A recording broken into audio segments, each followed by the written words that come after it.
เหมื่อสูงพี่น้องดังเสียงเทียงเยาวขนมมันได้ก็มีรถโค้งรถสีชมพูนะครับพี่น้องขอนะรายการลากมากค่ะน่าเป็นจอมลอยบนคันนี้นั่นก็เพิ่งท้ายก่อยกับค่ะก็ลองก่อยขนาดพี่น้องค่ะเพราะเขาต่างนำหนักเขาลูพี่น้องเขาด้วยเหนียบจะได้อะไรโอ้ยอันนี้เป็นเหนียบ6 โล10 โลผมพูเขาเนี่ยเขาใส่กันได้ขนาดเอาเราเมืองไทยเนี่ยเขาต่างมันปีเจ้าครับเพราะว่าเส้นตั้งเขาลีนนะคะเนาะพอใส่เหนียบนำมันก็ยกเต็มมันก็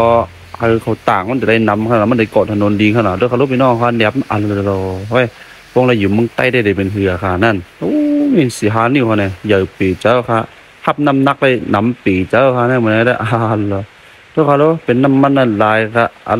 มันพกออกมาหมดค่ะเนี่ยฟังไทยก่อยกระลองก่อยค่ะนะเอามาออกจอมกันฮะเนาะพี่น้องค่ะวันที่เป็นนี้ค่ะเนาะอันตั้งสุดค่ะนะนามันจะมี2 ตีค่ะนะพี่น้องค่ะนะตั้งเหนือตีตั้งใต้ตีค่ะเนาะก็กาเข้ามาออกตั้งใต้ค่ะนะตั้งใต้ไปตีไถน้ำมันค่ะนะพวกใครหัวก็ลองเขาแกว่งก่อยพี่น้องเขาถอดออกมาค่ะนะหน้าตั้งใต้นะรอเขาตัวเอาออกมาตัวว่าแต่มันมีเศษเล็กแต่มันมีขี้เล็กอีสังขารนะตัวเขาลูกพี่น้องน้ำมันลำเบจ้าพระฮะพวกมีขี้เล็กได้พี่น้องค่ะตัวเขากวายเขาเนี่ยก็ลองมันได้เหลือเขาหรออะไรหรอได้เป็นขี้เล็กอะไรเขาเนี่ยเจ้าหน้าครับรถต้นกวายเราครับเสียงกูกกลางทั้งหลังบนเราค่ะเนี่ยในก็ลองบนเขานะเราเปเจ้าครับพี่น้องค่ะนะครับพอยก็เขามาถอดไข่หูไรร่วมเนาะก็มันไรร่วมเนี่ยหูนี่เป็นหูตัดที่เติมน้ำมันเข้าหัวขานะเป็นของขานะเพราะว่ามันเตรียมเอาเติมกันเลยตัวกันเลยเนี่ยตัวกันไหนครับหูดังเหนือเนี่ยนะ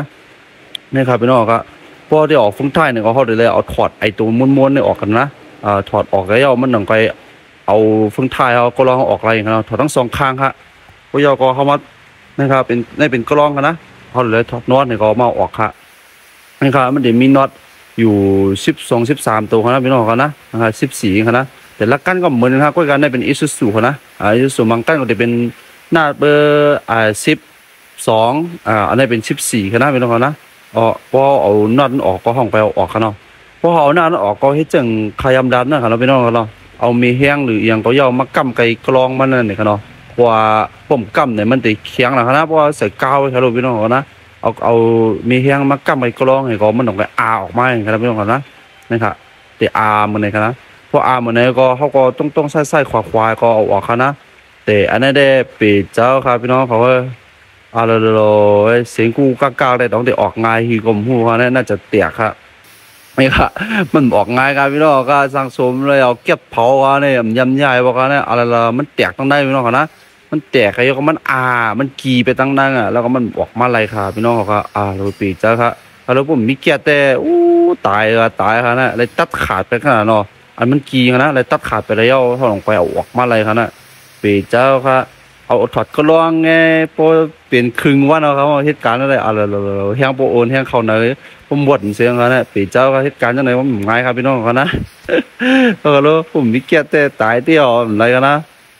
แข็งปีเจ้าค่ะต่อยหิวก็บอกนะไ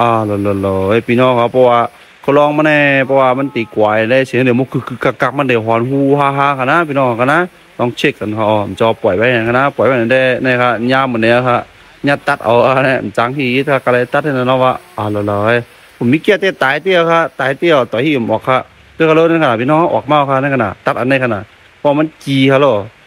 หลวงปีเจ้าครับมันได้ควบไปอย่างนั้นนะถ้าตั้งเหนื่อยก็ต้องไปเอาออกมาอะไรครับนะพี่น้องตัวตั้งในครับหรอปีเจ้าครับนะครับพี่น้องต้องหันขนาดตั้งในบนครับนะมันตีหันเตียกควายเตียกมันตีไว้ให้หนึ่งคะแนนนั่นครับนะคะแนนครับนะย้อนหลังมันกีมันมันจันครับมันตื้อขวบมันเป็นคะแนน